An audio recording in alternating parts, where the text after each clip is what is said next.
A group of 5 friends is returning from a quick trip to Mexico and is now heading to a Lynyrd Skynyrd concert.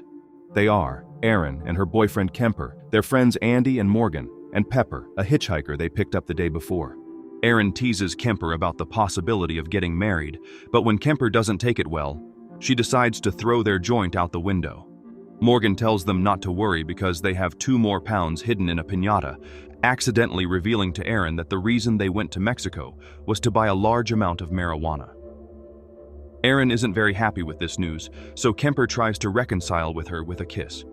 As he turns, he almost doesn't see a woman walking absent-mindedly in the middle of the road and nearly runs her over, swerving just in time thanks to his friend's warning. They stop the van and the girls approach the woman to offer help. She says she just wants to leave and go home. Erin and Pepper get back in the van and take the woman with them, promising to give her a ride home.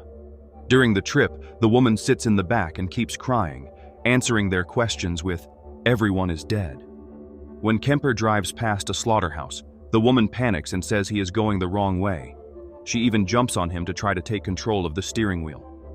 The van stops as they push her back, and the woman says she can't go back there because he is a bad man.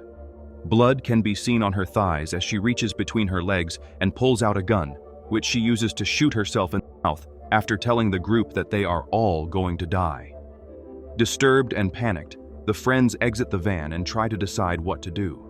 Kemper wants to go to the police, but Morgan, who is already regretting picking up the woman, thinks it's not a good idea because the cops would find the marijuana in the van. Kemper decides to resolve the matter by taking the piñata full of marijuana and throwing it into an open field.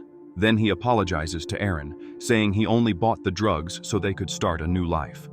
The group returns to the van and drives until they find a gas station and a restaurant. While the girls go to the bathroom, the boys enter the restaurant and find the woman at the counter, Luda May, who calls the sheriff for them as they stare at the old meat covered in fleas in the fridge. Luda tells them that the sheriff will be waiting for them at the mill, and it could take 2 hours. This irritates the boys, who think the sheriff should come to them instead of making them drive with a dead body, but they have no other choice. They arrive at the mill a few hours later. The place looks empty and abandoned, and the sheriff is nowhere in sight. The boys want to dump the body there and leave, but Erin convinces them to wait. Suddenly, they become alarmed by some movement in the shadows, so they enter the building to investigate. There are all kinds of scary decorations hanging on the walls made of old dolls and plastic skeletons, and some strange noises coming from a cupboard. Kemper opens it, and they all scream, but it turns out to be just a skunk. There's another noise coming deeper in the building, so they go to check it out and find a little boy, Jedediah, who makes them promise not to hurt him. After they do, Jedediah agrees to come out of the building with them and answer their questions. He tells them that the sheriff is at home getting drunk and that he lives nearby. They can't drive there because there's no road, but it's a short walk. Ignoring Morgan's plea to just leave the body and go, Erin and Kemper decide to look for the sheriff while their friends wait at the mill. Jedediah tries to poke the woman's body with a stick, but Andy pulls him away from the van, making Jedediah run off. After crossing the woods, Erin and Kemper find an old house belonging to an amputee in a wheelchair named Monty, who is definitely not the sheriff. He lets Erin in to call the sheriff, but Kemper must wait outside. Monty dials the number for Erin and lets her talk, which is quite curious because back at the mill, Sheriff Hoyt is arriving to check the shed. After Erin finishes the call, she tries to leave, but Monty asks for help getting back to his wheelchair, so she accompanies him to the bathroom while a mysterious figure lurks in the shadows. As Erin is taking too long, Kemper decides to go into the house to look for her. He searches several rooms, following a noise that turns out to be a TV playing some old cartoons. When he bends down to pick up a bracelet that fell from the door, a man wearing a scary mask appears behind him. It's Leatherface, who hits him with a hammer and drags his body to a hidden basement behind a metal door. Erin hears the door closing and leaves Monty to go look for her boyfriend. She notices the hole in the metal door moving, but she can't open it, and her search is interrupted by Monty, who has gotten back into the wheelchair on his own and tells her that Kemper isn't in the house. Erin thanks him and leaves. Meanwhile, at the mill, Hoyt continues inspecting the body while interrogating the group. When he finds the woman's empty gun, he takes it and puts it in his sock. Then he asks Andy to help him wrap the body in plastic wrap while being watched by Jedediah, who has just returned. After the wrapping is done, Andy and Morgan put the body in the sheriff's car trunk, and Hoyt makes sure the group knows the way back before leaving. Aaron then returns and is surprised to hear that the sheriff has already passed and that no one has seen Kemper.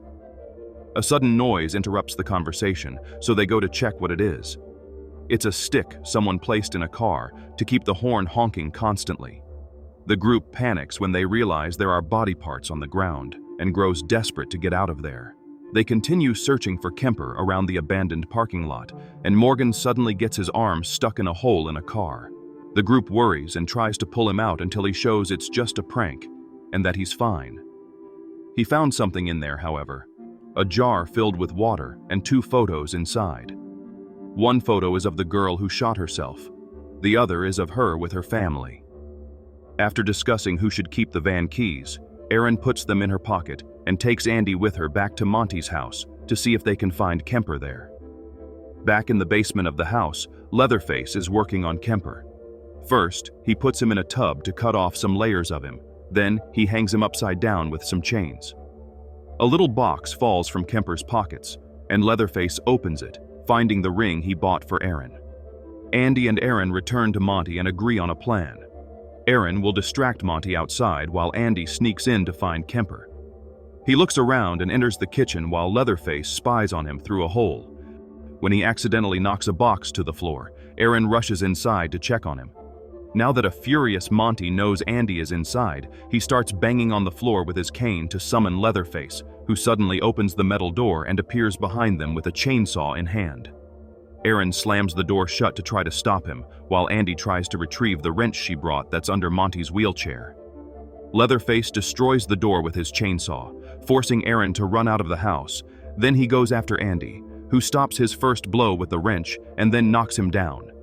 She also exits the house, but Leatherface pursues her, and when he catches up, he cuts one of her legs before grabbing her and taking her to his basement. There, Leatherface impales him on a meat hook before rubbing salt into his remaining leg, wrapping him in butcher paper and tying him up with human hair. After that, he starts working on a new mask made of skin. When he takes off the one he's wearing to try on the new one, it shows that his face is completely deformed. While he is busy with the masks, Andy tries to release his body, but the chains are rigged, and he can only impale himself deeper. At the mill, Pepper and Morgan are cleaning the van when Aaron arrives. Crying, she doesn't answer any of her friends' questions. She just gets in the van and tries to start it, unsuccessfully. She also asks for the gun, but Pepper says the sheriff took it. As if he had been summoned, Hoyt then appears, and at first tries to calm Aaron down. But when he notices the joint on the van's dashboard, his attitude changes. Now acting like an angry cop, he orders the 3 friends to get out of the van and lie on the ground while reprimanding them for using drugs. When Aaron tries to tell him about the killer in the house, Hoyt says he thinks it was Kemper who killed the hitchhiker and shoots at the ground when Aaron tries to deny it. He then grabs Morgan and forces him into the van so he can show him exactly what happened to the lost woman. Morgan is forced to sit in the blood-soaked seat, and then Hoyt hands him a gun and asks him to place it exactly where the hitchhiker chose, correcting Morgan when he lies, and points the gun at his chin, moving his hand to force it inside his mouth. Then Hoyt asks him to pull the trigger, but Morgan doesn't dare. When Aaron rises from the ground and asks what is happening, Hoyt gets distracted, so Morgan seizes the chance to aim the gun at him and threaten him. However, when he pulls the trigger, he discovers that the gun is empty. Hoyt calls him a murderer and takes the gun back before making Morgan exit the van while aiming a loaded gun at him. After taking the van keys, Hoyt takes Morgan with him in his car, where he hits the boy's face with a bottle and breaks his teeth. He calls someone on the radio to inform them that there are 2 girls at the mill ready. When they arrive at his house, Hoyt throws Morgan into the mud and kicks him a few times before dragging him inside. Pepper and Aaron try to find an alternative way to start the van. Aaron manages to hotwire it, but the van only moves a few steps before stalling again. Leatherface then appears, wearing Kemper's face as a mask, and starts cutting the van's roof and doors with his chainsaw, which the girls are able to dodge. Eventually, however, Leatherface makes a hole big enough to stick his arm through and grabs Aaron by the hair. Then Pepper exits the van in a panic. Leatherface doesn't waste any time and goes after her, quickly catching up and killing her in seconds. Erin sees him coming after her next and runs out of the van to flee through the woods, where she finds an old trailer inhabited by two women, Henrietta and the tea lady. The women allow her inside and say they don't have a phone.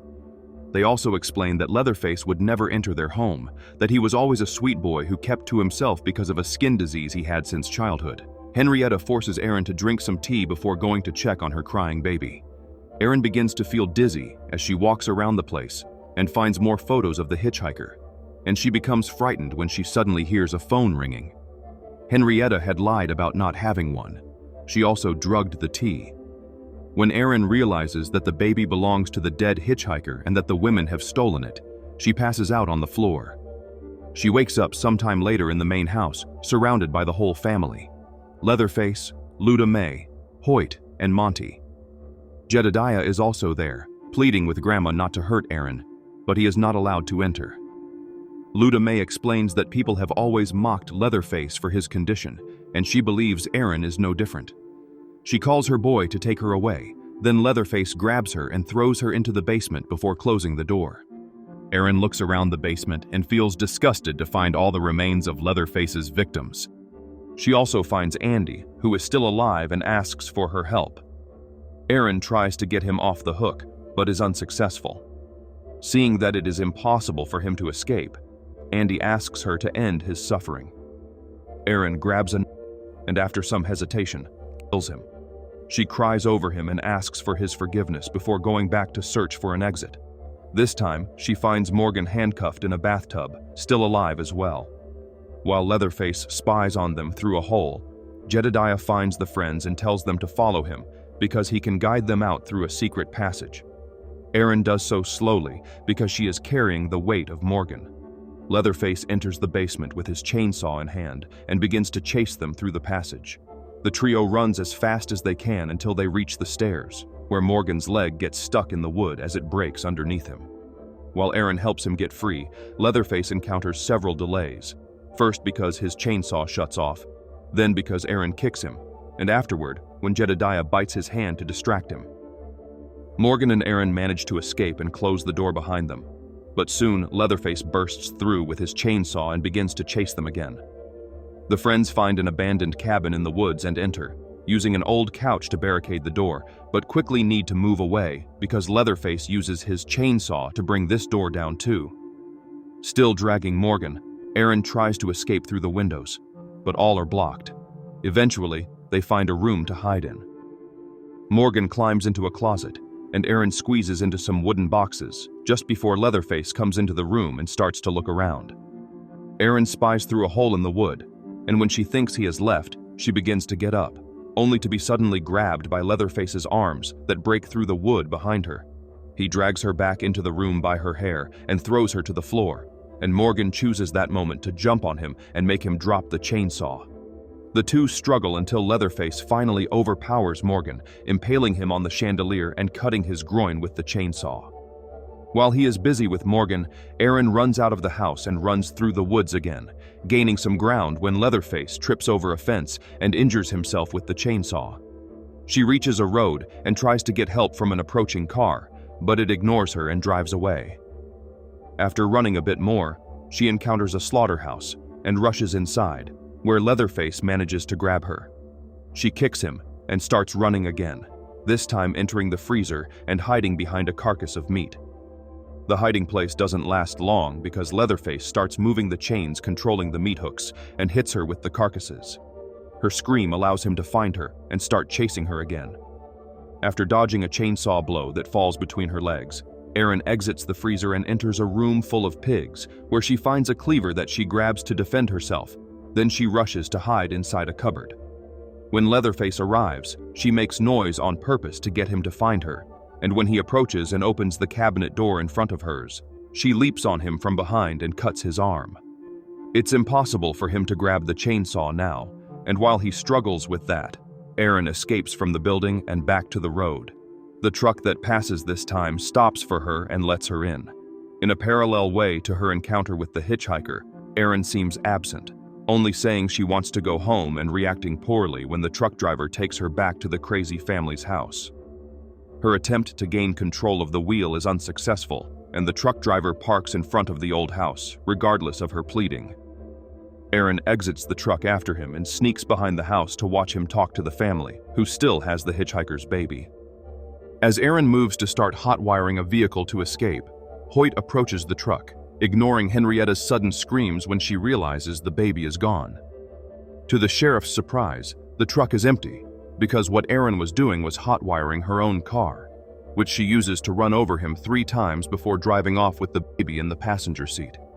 Without warning, Leatherface suddenly appears on the road and tries to stop the car with his chainsaw, but with only one arm, he lacks the control to aim it correctly, and Aaron manages to escape anyway.